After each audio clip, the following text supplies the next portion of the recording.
Future sessions should review what has learned previously and continue to add to what has been taught. Healthcare team members can view documentation on the electronic health record, EHR, before beginning an education session to determine the patient's progress in meeting educational goals.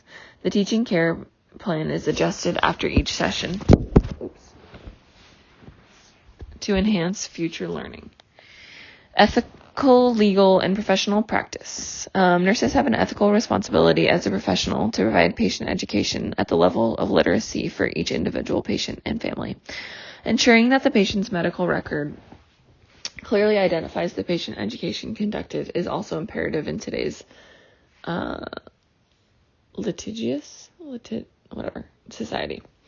Documentation. Teaching sessions, including topics and skills reviewed, methods and materials used, and patient progress must be documented. EHRs document the progress of patient teaching with detailed descriptions of the goals, what was taught, how it was taught, and the patient's reaction to the teaching.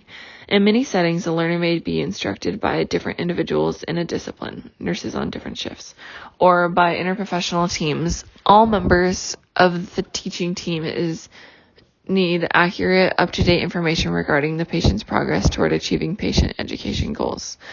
Some agencies have multiple copy forms that are signed by the nurse and patient to indicate the teaching that has taken place.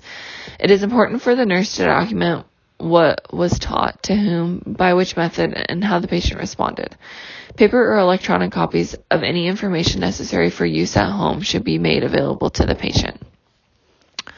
Recognizing the role of technology.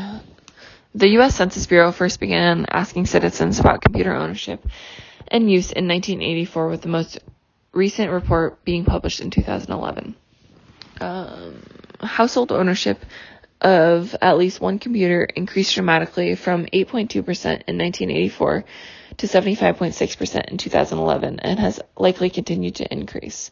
Variables such as age, race, and ethnicity, gender, household income, region, and residence employment status, and educational attainment in relation to computer ownership and use also have been explored.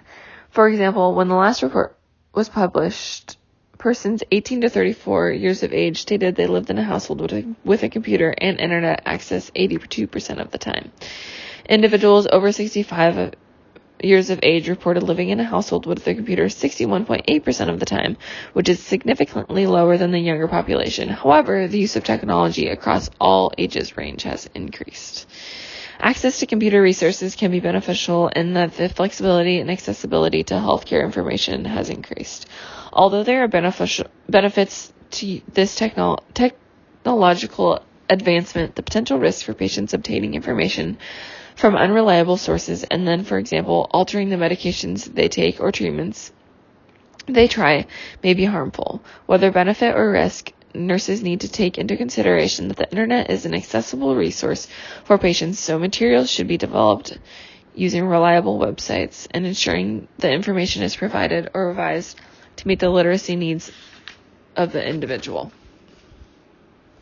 That's it.